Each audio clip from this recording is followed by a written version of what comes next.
बिस्मिल्लाहिर्रहमानिर्रहीम। आज का हमारा लेक्चर है बड़े अहम प्रिंसिपल्स कानूनी शहादत के। First of all we would be discussing principle of lis pendens, जो कि प्रोवाइडेड है ट्रांसफर ऑफ प्रॉपर्टी एक्ट के सेक्शन 52 में।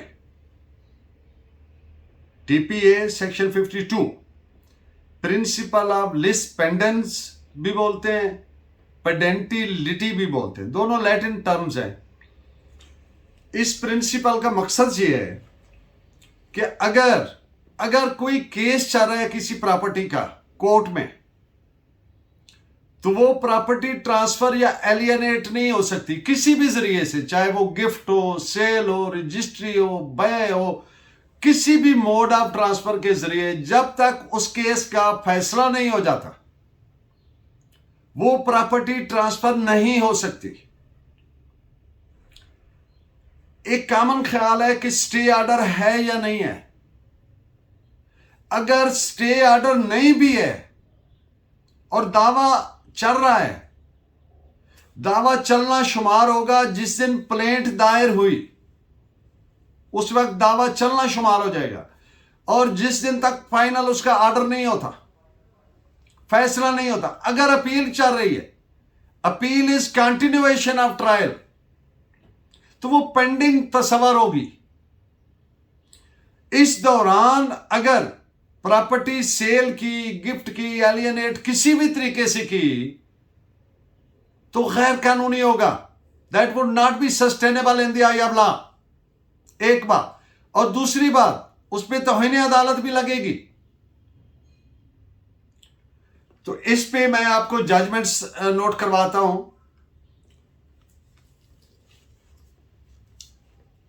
पहली जजमेंट है 2004 YLR पेज 466।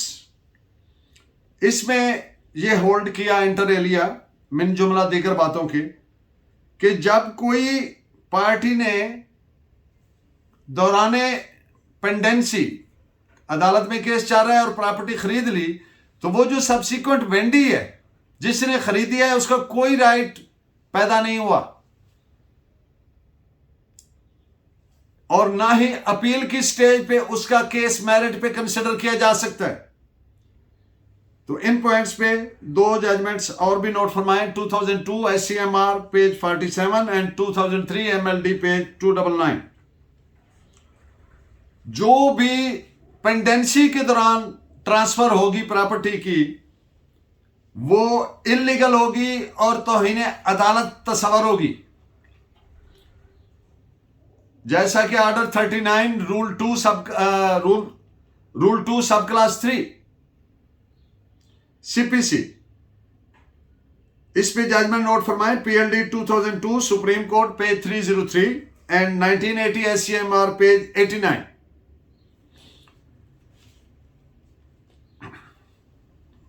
अगर कोई भी ऐसी एलियनेशन है that will be deemed to be hit by the principle of lis pendens, principle of lis pendens उसको उड़ा देगा, वो खत्म हो जाएगी।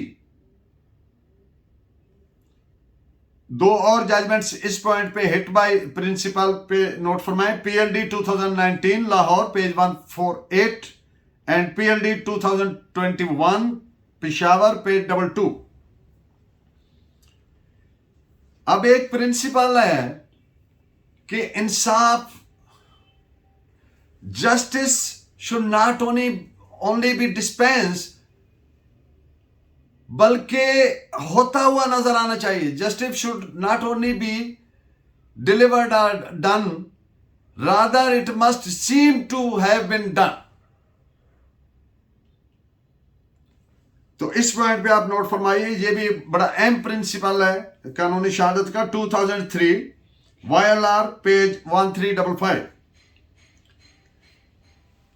एक कार्डिनल प्रिंसिपल ऑफ कानूनी शहादत, बड़ा अहम।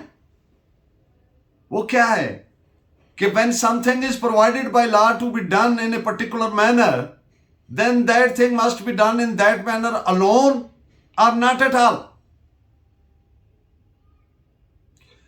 यानी जब कोई कानून ने एक चीज प्रोवाइड कर दी कि इस तरीका से करनी है, तो फिर उसी तरीका से करनी है या नहीं करनी।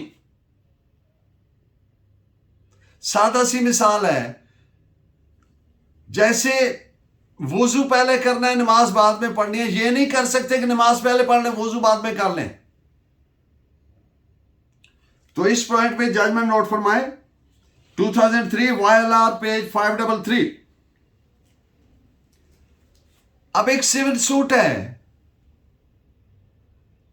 प्रिंसिपल आपके सामने रखने लगा हूं। पेरी डिलिक्टो लैटिन वर्ड्स है।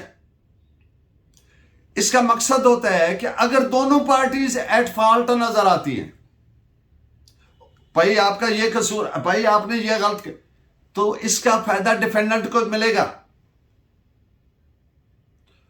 इन situation of pari delicto the benefit will be given to the defendant. This is reported as 2003 YLR page 1501। Another very important principle, in Latin terms it is pronounced as ad alteram partem। इसका मकसद होता है no one can be condemned unheard।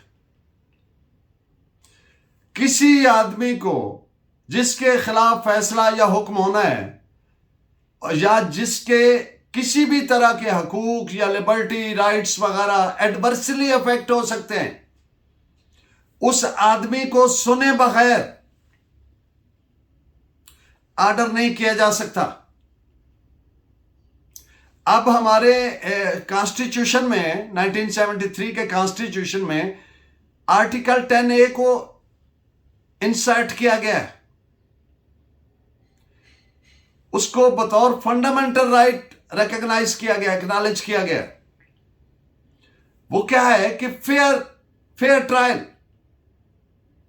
इसमें हर चीज आ जाएगी। Fair trial में inquiry है, इन्वेस्टिगेशन है, ट्राइब्यूनल की प्रोसीडिंग है before any forum, that is whether judicial और whether quasi judicial. To make it easy to understand कि अल्लाह ने भी शैतान को अनहर्ड कंडेम नहीं किया। अल्लाह ने शैतान को मौका दिया। उसको यानी आप कह सकते हैं कि शो काज नोटिस दिया गया कि जब आपको मना किया था कि ये काम नहीं करना, तो आपने क्यों किया? उसने अपना मौका पेश किया, फिर उसके खिलाफ एडवर्स ऑर्डर हुआ। तो this is also a very celebrated principle of natural justice. ये जो मैं प्रिंसिपल्स आपके सामने डिस्कस कर रहा हूं, these are termed as principles of natural justice as well and are to be read as part and parcel of each statute, whether expressly provided or not, until and unless any statute is excluded expressly। हर कानून का हिस्सा तस्वर होंगे principles of natural justice. आप इस पे note फरमाएं, PLD 1965 supreme court 90, PLD 1966 supreme court 536। और एक बात, टू बी हर्ड का क्या मकसद है कि एक सुना गया आदमी को, ये कोई फॉर्मेलिटी पूरी नहीं करनी, प्रॉपर अपॉर्चुनिटी ऑफ हियरिंग मिले। अपॉर्चुनिटी ऑफ हियरिंग क्या है कि जो पार्टी का मौकफ है वो ऑर्डर में नजर आए। ये नहीं कानून से सुन के फारिग, जो फरीकैन का मौकफ है वो ऑर्डर में नजर आए तो फिर तस्वर होगा कि he has been heard, otherwise नहीं। ये नहीं है कि 2 घंटे उनका मौकफ सुन लिया जाए और फिर ऑर्डर में वो नजर ही ना आए, अपनी मर्जी का फिर कर दें।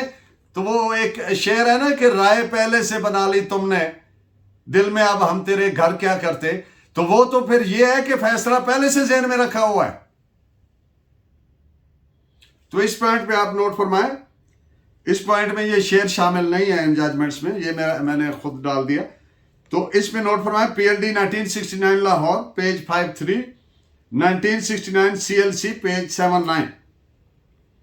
और जो मैंने कहा कि नेचुरल जस्टिस के प्रिंसिपल हर कानून का लाजमी हिस्सा तस्वर होंगे, इस पॉइंट पे PLD 1994 Azad Jammu and Kashmir page 16 और PLD 1994 Lahore page 29 and 1993 PTD page 266। इन तमाम जजमेंट्स में डिफरेंट तरीके से मेन बात यही है जो की गई। और जो मैंने कहा अल्लाह ने भी शैतान को अनहर्ड कंडेम नहीं किया, इसमें 6 सुप्रीम कोर्ट के फैसले मैंने आपके लिए इसी पॉइंट पे सर्च किया। आप काइंडली नोट फरमाएं, PLD 1964 supreme court 410, PLD 1981 supreme court Azad Jammu and Kashmir page 47, 2003 SCMR page 629, PLD 1987 supreme court 304, 1983 SCMR page 1208, PLD 1965 supreme court page 90। अगर कोई फैसला principle of justice, natural justice के खिलाफ है, that will not be deemed to be sustainable in the eye of law. वो कानून की नजर में नहीं कायम रह सकता, यानी इलीगल तस्वर होगा, गलत तस्वर होगा, सेट असाइड हो जाएगा। This is reported as 2004 YLR page 471।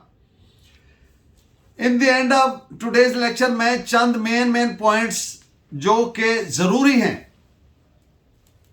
Principles of natural justice को इंश्योर करने, उसके डिफरेंट जो पहलू नजर आते हैं।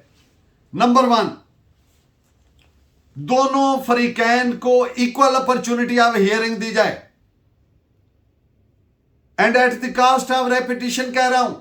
हियरिंग देने का मकसद है कि ऑर्डर में, जजमेंट में वो नजर भी आए, अदरवाइज नहीं हियरिंग दी गई। गैर जानिबदार अदालत, बेंच, ट्राइब्यूनल जो भी है, गैर जानिबदार कतन, अगर जानिबदार है तो फिर उसका फैसला काबिल कबूल नहीं। एक इस्लामिक जुरिस्प्रूडेंस में से आपको एक मिसाल देता हूं। हजरत अली करमुल्लाह वजह जब खलीफा थे, हाकिम वक्त थे, अदालत में पेश हुए, जज एहतरामन थोड़ा सा ऐसे जैसे मोड़ दिया, जेस्चर ऑफ रिस्पेक्ट एक्सटेंड किया, खड़ा नहीं हुआ, थोड़ा सा ऐसे। हजरत अली करमुल्लाह वजह ने फरमाया कि आप इस केस का फैसला ना करें, ये कोई और काजी साहब कर लें, जज साहब कर लें, इसलिए कि आपके दिल में तो मेरे लिए रेस्पेक्ट है, एहतराम है, तो आप दोनों फरीकैन के लिए एक जैसे गैर जानिबदार नजर नहीं आए। ये म्यार है इस्लाम में गैर जानिबदार होने का। इसी से अदालत का एहतराम में इजाफा होता है।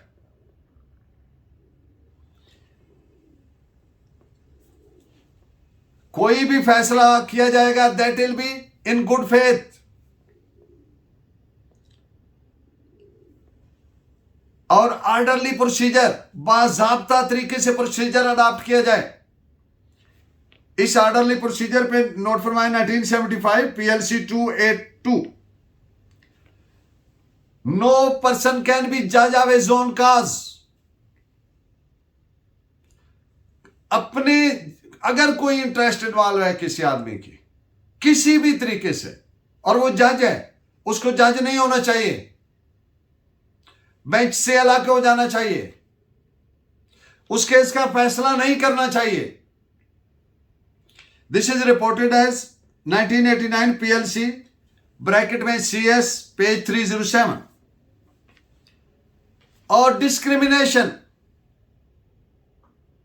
दोनों पार्टीज के साथ एक जैसा सलूक किया जाए, इनडिस्क्रिमिनेट, कोई इम्तियाज ना हो। अगर डिस्क्रिमिनेटरी है दैट इज नॉट सस्टेनेबल।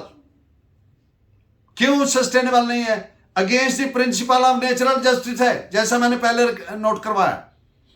तो इस पॉइंट पे नोट फरमाए, PLJ 1988 Lahore page 297।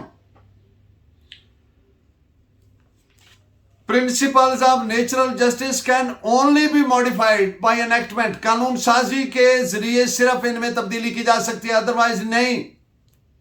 This is reported as 1991 SCMR page 590। I'm grateful. Keep watching. I'm grateful for your kind comments. Thank you very much. Allah Negeban.